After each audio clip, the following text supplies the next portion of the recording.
C'était un samedi matin, vers 10h. Il était comme d'habitude, en train de jouer. Et soudain, il a commencé à trembler. Puis il a eu de plus en plus de fièvre. Nous sommes allés au dispensaire. Ils m'ont dit de rentrer à la maison et de lui donner de l'aspirine si la fièvre augmentait.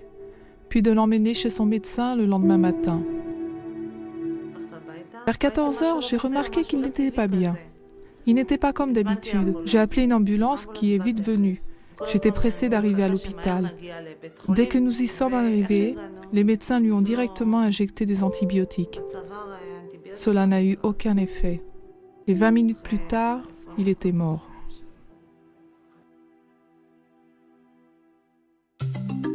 Ashdod, ville moderne d'Israël avec une population de 225 000 habitants, ne possède toujours pas d'hôpital muni d'un service d'urgence, offrant des premiers soins médicaux et spécialisés, dans un bâtiment suffisamment proche de la communauté. Il est très important qu'il y ait un hôpital à Ashdod, que Dieu nous préserve d'un accident du travail.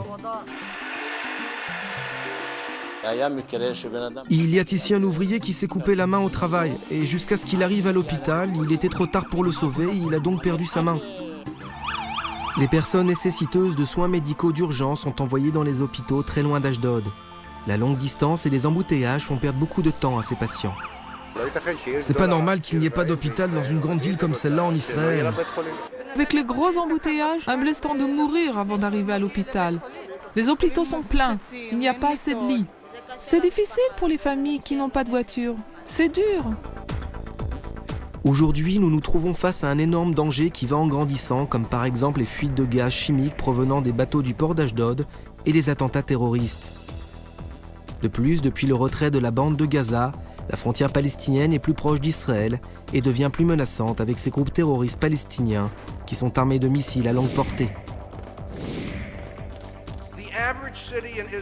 Dans les hôpitaux des grandes villes israéliennes, la moyenne est de 2 à 3 lits pour 1000 habitants.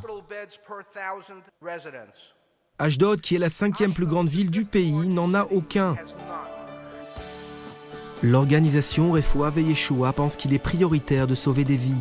Avec la participation des responsables de la mairie d'Ashdod, il a été décidé de construire un centre médical qui pourra fournir des soins médicaux nécessaires à sa population. Nous avons besoin d'un service d'urgence, c'est un projet très important. Je bénis tous les investisseurs et ferai tout pour les aider.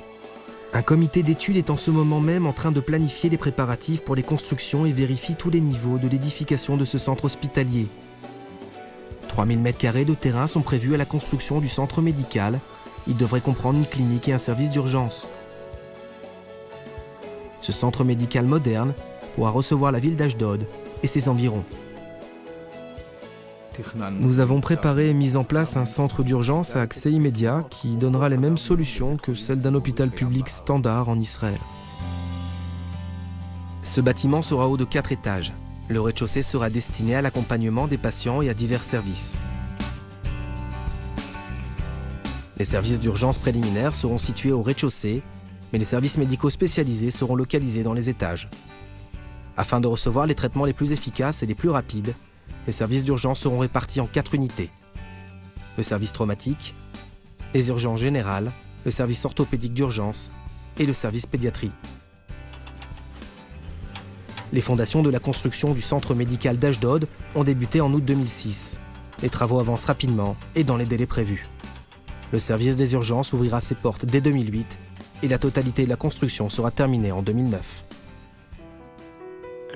La création de l'État d'Israël, la construction de l'État d'Israël, le renforcement de l'État d'Israël, c'est le challenge de tous les Juifs du monde entier. Laissez votre générosité aider à sa réalisation, c'est très important. Si j'étais arrivée à temps à l'hôpital, mon fils aurait reçu les antibiotiques nécessaires à temps. S'il y avait eu un bon médecin à temps, s'il y avait eu de la place à l'hôpital, alors tout aurait été différent. Si moi j'ai été victime, il ne faut pas qu'il y en ait d'autres. Aidez-nous à faire de ce rêve une réalité. Ensemble, nous pouvons donner aux habitants d'Ashdod un espoir, une médecine et une solution. Ensemble, nous pouvons leur donner le cadeau de la vie.